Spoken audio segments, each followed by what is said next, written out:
taking those gifts and continually building them up and using them. And you'll see some information on how they might be used. I'm not going to, there's so much to follow here that I took the opportunity to make a copy for everyone of what these are. Now, I said last time I'd like to see 30 people here tonight, and there isn't. But I do have 30 copies.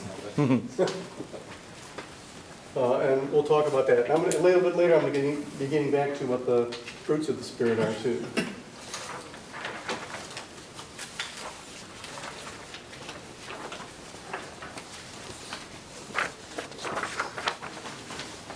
First, you're going to see just a list. I'll let everyone get a copy first. I believe you were talking about, what was it? You said, what was the jersey that you had on? Or oh, it's just the Chargers windbreaker. Chargers, okay. I'm like, oh, great. I was trying to be able to demonstrate courage tonight. I was going to wear my Chicago Bears sweatshirt. Because you have to have courage just to wear it. Yeah. The other side could be foolishness too. Yeah, it's very close. It's very close. But they're 6-3 now. The 49ers are. So the gifts of the Spirit. We're going to go through them fast, but then I'm going to go through the gifts separately, and then we'll talk about what the fruits of the Spirit are, and then we have I guess we take a break and we'll have our little sharing or exercise. The gifts are the gift of wisdom, detaching us from the world. Now, that doesn't mean exactly what you think you're seeing. It doesn't mean you can't live in the world anymore. It doesn't mean the things of the world aren't things you have to deal with. But it's going to make us change our perspective a little bit.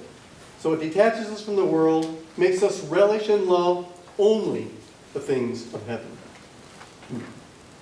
I mean, it almost sounds impossible, doesn't it, when you first read something like that? It's going to make us love only the things of heaven. Now I'll go into a little bit more detail about that. The gift of understanding helps us to grasp the truths of religion as far as is necessary. And I don't know where that limit is. I can't learn more. I mean, every day I'm learning more. In fact, the more I learn, the more I think I have to learn. But at least it gives you the chance to grasp, and this is an important thing, to grasp the truths. Because you're going to see a couple, wisdom, understanding, and knowledge. Those three, I think, are kind of hard to figure out, why are those different? And we'll learn more on that. The gift of counsel springs from the supernatural prudence, and that word prudence is important, enables us to see and choose correctly what will help most to the glory of God and our own salvation. The gift of fortitude, this is my favorite one. I think this is what you've been talking about every time I've come here. Fortitude, we receive courage to overcome the obstacles and difficulties that arise in the practice of our religious duties. And when we say religious duties, it doesn't mean necessarily doing something at a liturgy. It means how we live our life. That's our religious duties, how we live our life. The gift of knowledge points us out to us the path to follow and the dangers to avoid in order to reach heaven. The gift of piety, and there was a time in my life when I always thought of pious as people that were going around like this all the time, but it was shallow. That's not what this means. Piety that's not exactly what it means here. It inspires us with a tender and a filial confidence in God. Makes us joyfully embrace all that pertains to His service. And so we should be proud to be Catholic, we should not be afraid of being Catholic, and we should be joyous.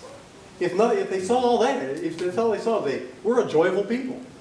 Make a joyful noise to the Lord, and they'll understand. That's why in church, everybody should be singing.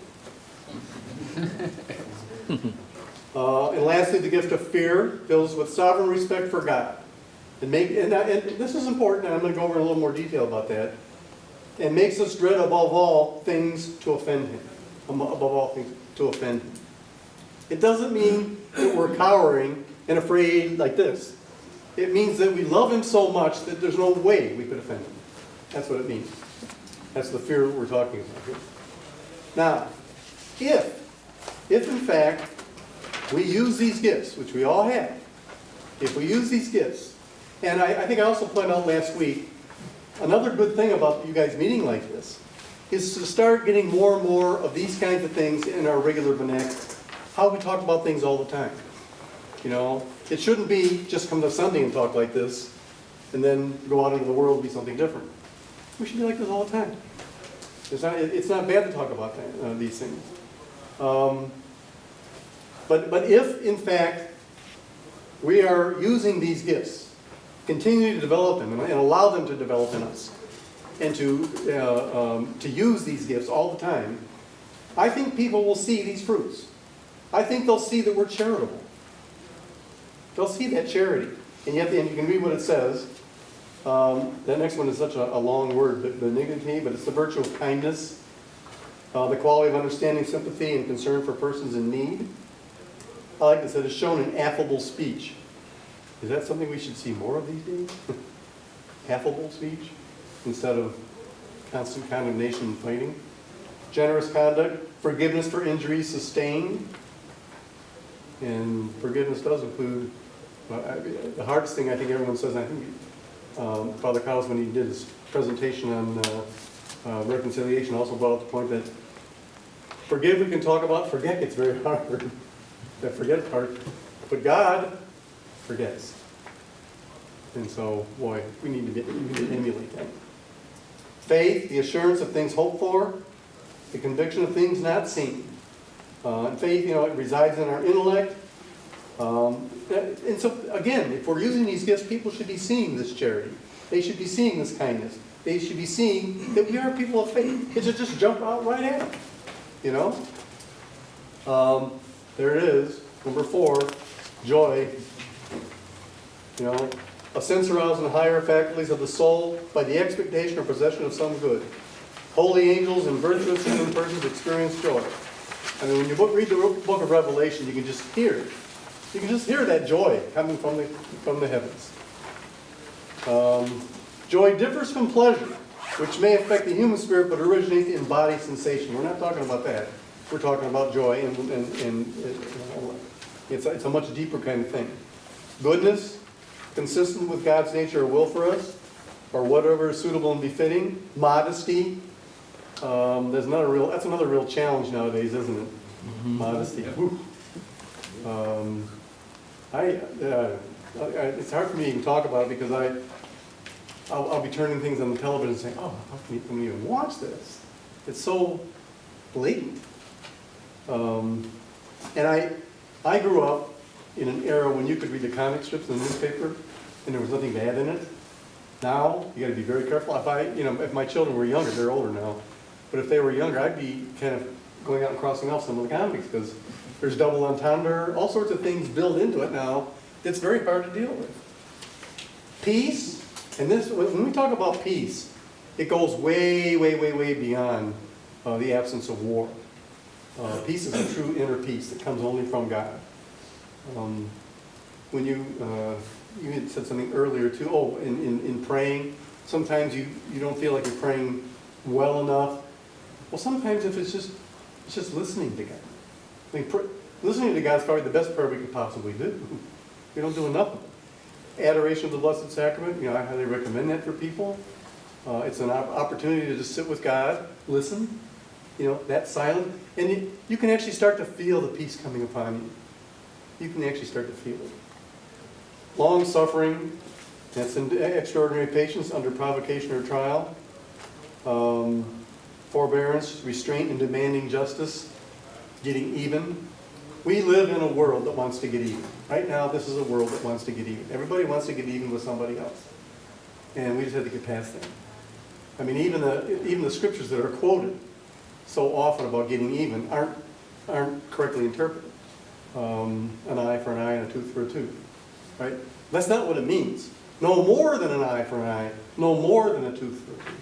In other words, they were trying to say, if someone slaps you, don't get a gun and kill him. We got to get this. We got to get kind of, I don't know, just. And long suffering means the ability to just kind of understand where we are. This is a short period of time in our creation, in our history. Eternity is very long. This is going to be a blip. People will always talk about purgatory. How long is that going to be?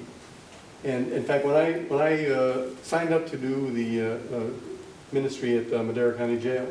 The chaplain there had me fill out a questionnaire, and one of the questions is, if you die today, are you going straight to heaven? A hard question to ask. So I put out my answer, I have no idea, but it'll seem like it. Because even if I'm in purgatory for, I don't know, 1,000 years, whatever, I'll be there.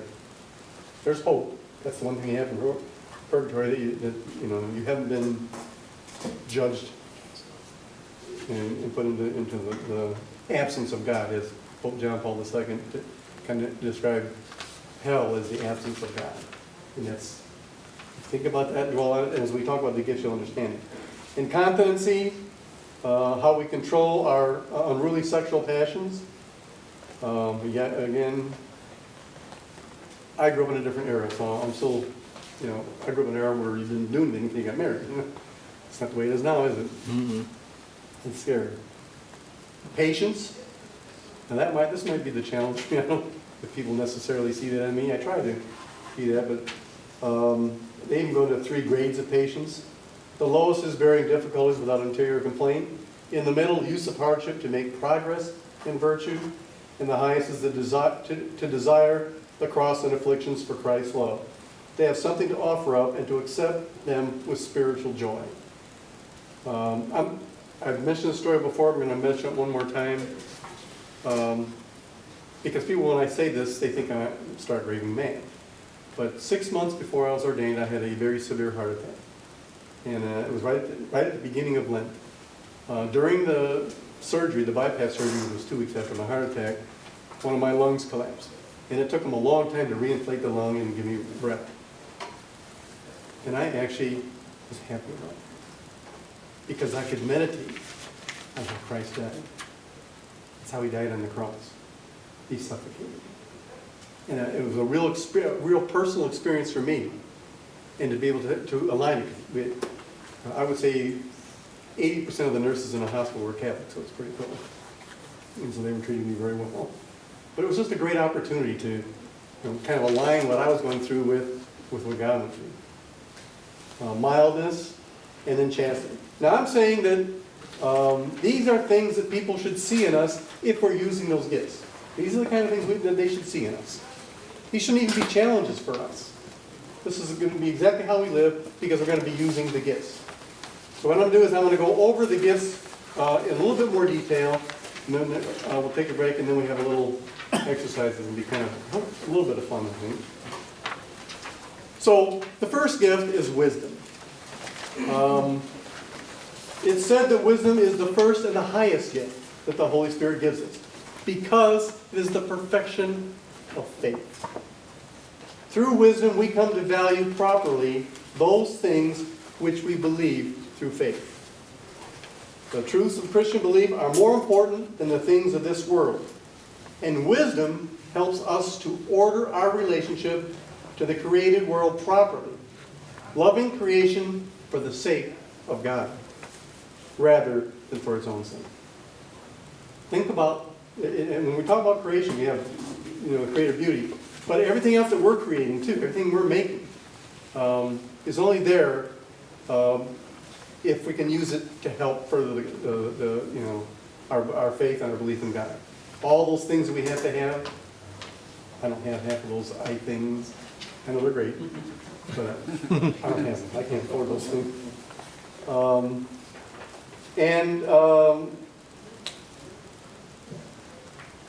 Wisdom can be applied, that word detachment was mentioned. It's not the same as renunciation of the world. Rather, wisdom helps us love the world properly as the creation of God. And there's a lot of activity in the Catholic Church about taking care of creation. There's a whole website, a whole Catholic website. I was told, and then I think it's a very small area, but Vatican City is considered the greenest state in the world. And they've made a lot of changes in Vatican City to make it more environmentally safe and protect God's creation. Knowing the proper ordering of material and spiritual things, but worlds through wisdom, we can more easily bear the burdens of life and respond to our fellow man with charity and patience. Wisdom. This is kind of a foundation. Okay? A foundation.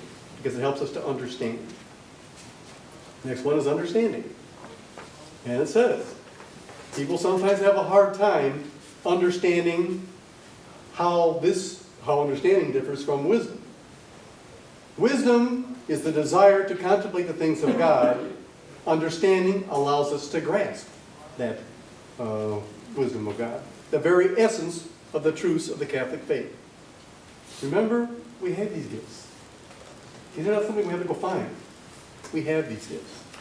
And so we have this understanding. It penetrates to the very core of revealed truths.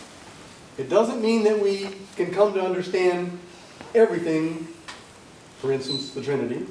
You know, that's going to be a thing that we're going to, but we used to say back in my day, it's a mystery.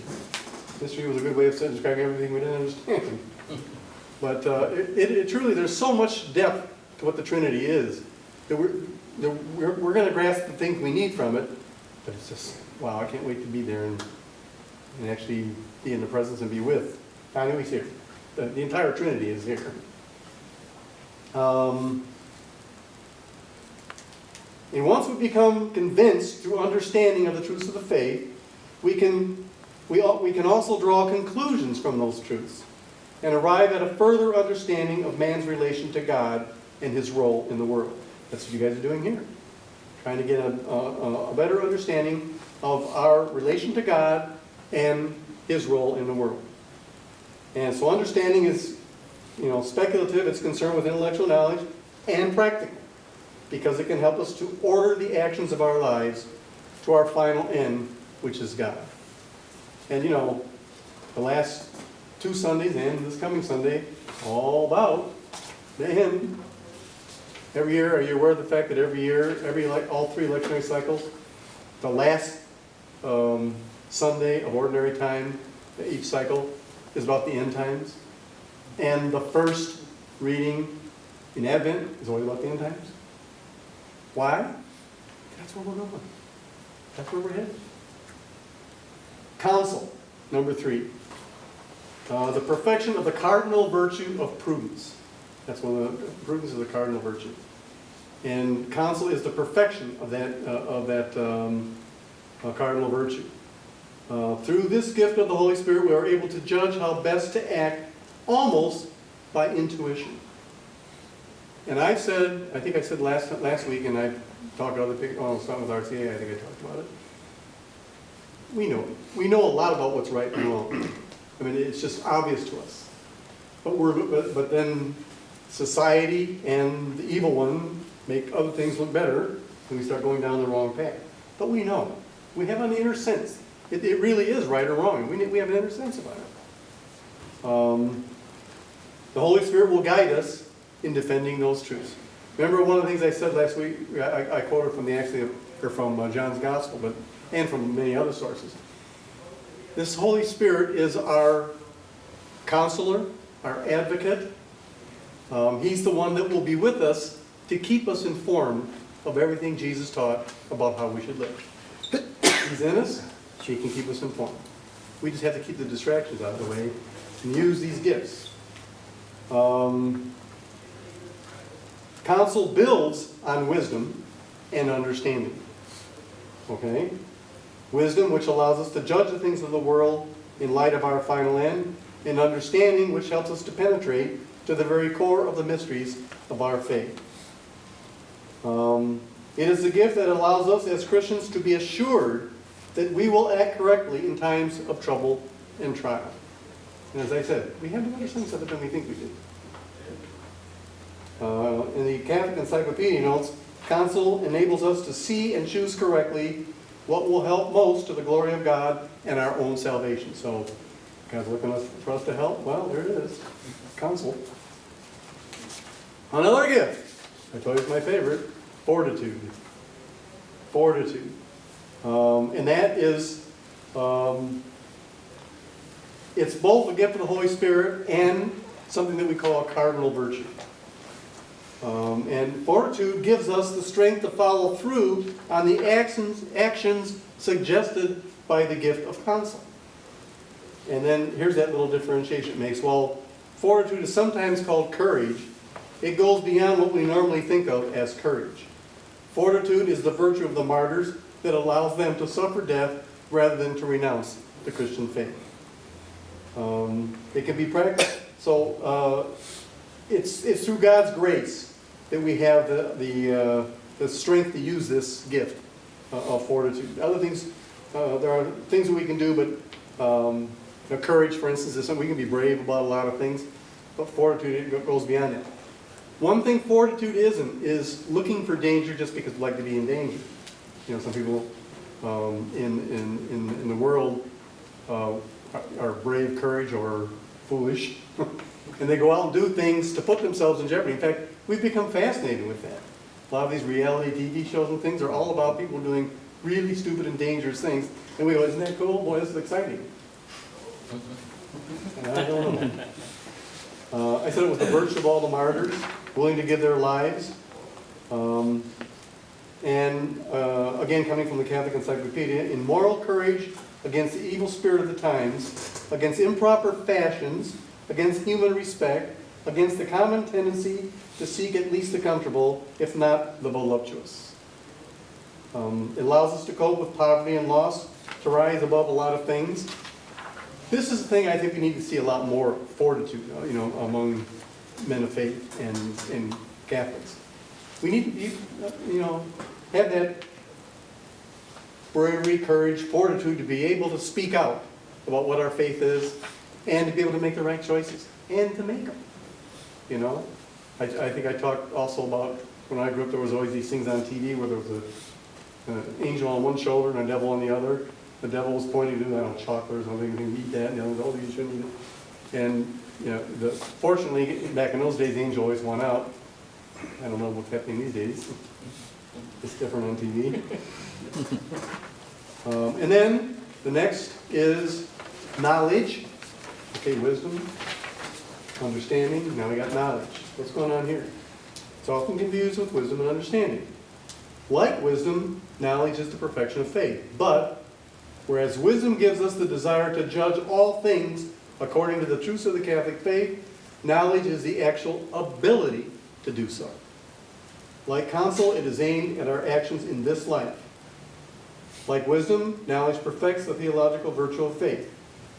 Knowledge allows us to see the circumstances of our life as God sees them. Not quite in the depth that He would see them, but we're going to start seeing our lives more as God sees it than as with our blinders on. And through the exercise of knowledge, we can ascertain God's purpose in our lives. Now, we have all these gifts. They're all in us. They've all been given to us. All 7 of these gifts have been given to us. We need to develop them and use them. And as I said last week, knowing these words, just knowing what they are, is something that if we more regularly address them, we would be more cognizant of the fact that they are gifts we have and that we can use them. Sometimes we put gifts in a closet that someone's given to us and we discover them 2 or 3 years later. I have a friend that tells a story about he was at church and it was time for the collection and it was a bad week and they had no money, no money at all. He gave us $20. He said, what am I going to do? He said, well, maybe I'll just put a couple dollars in and we can at least buy some more food. He says, no, I'm going to put the $20 in. So he did. They went home and they were just looking around the house and they found a whole cabinet of gifts from their wedding that they had never opened. So they opened one of the, they were opening the gifts, and they opened one from this person's sister, who was a nun, and inside was $500. And they said, where did she get that money? They called her up, and she says, $500. So, pretty amazing, huh? Anyway, piety. This is the perfection of the virtue of religion. While we tend to think of religion today as the external elements of our faith, it really means the willingness to worship and to serve God. Piety takes that willingness beyond a sense of duty so that we desire to worship God and serve Him out of love. I think we were talking earlier too, that love, you know, if our relationship with God is truly love, we won't want to offend him. And we won't want to offend him because we love him and he loves us, period. End of story. So we will serve him out of love. And, you know, I dropped another one of my little gems that I love. I always hear this thing, Holy Day of Obligation. I've renamed that Holy Day of Opportunity. Just keep that in mind. It's another opportunity to be with God and to receive the Eucharist. So, Holy Day of Opportunity. And it shouldn't be thought, religion and worshiping God shouldn't be thought of as drudgery. It should be thought of as an act of love. Piety arises not so much from a studied effort or acquired habit as from a supernatural communication conferred by the Holy Spirit. Last one, fear of the Lord. It'll be a similar story here. Fear of the Lord. And no other gift of the Holy Spirit is so misunderstood, it says. Fear of the Lord confirms the theological virtue of hope. We all know the theological virtues. Faith, hope, and charity. There you go. I want to make sure. We know Hector knows. Yeah, we know. It's in the room. That's all I It's know. in the It's in the room. All right. This gift of the Holy Spirit gives us a desire not to offend God, as well as a certainty that God will supply us the grace we need in order to keep from offending Him. So this fear of the Lord. Fear of the Lord is like respect for God. Respect for the one that loves us and that we love. He created us to love us. So we should love Him back. And if we love Him, we're not going to hurt Him. I tell the story about when I was a scoutmaster, and a boy come up and tell me that, he said, Mr. Taylor, these scout law is just too much. I can't do all this. And I just looked at him and I said, okay, well, let's make it easier.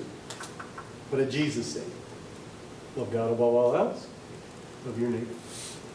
If you do that, there's nothing in the scout law that you'll have a problem with. Because if you love someone, you're not going to lie to them. If you love someone, you're not going to hit them. If you love someone, you're not going to steal from them.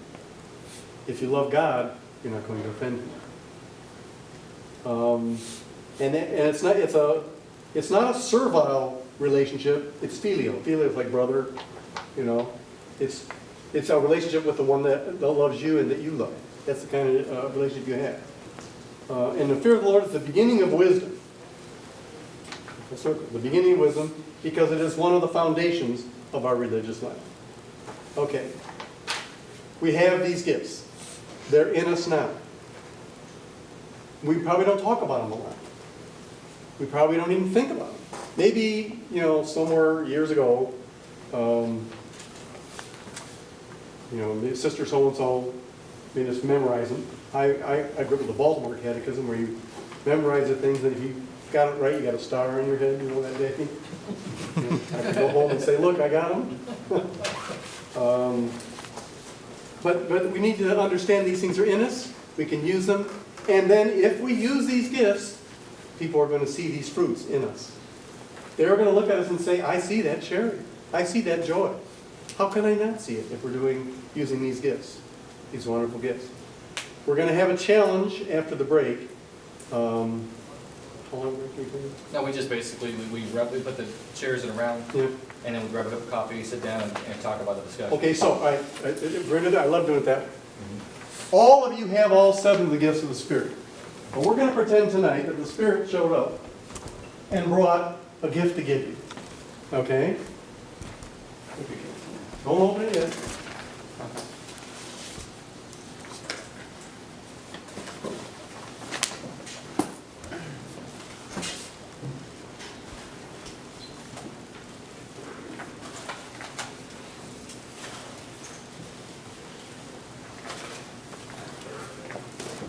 I'll let you pick.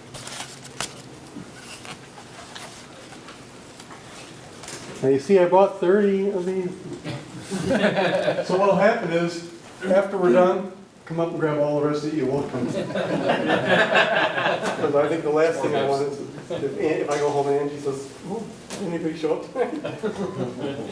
All right, so what these are gifts from the Holy Spirit.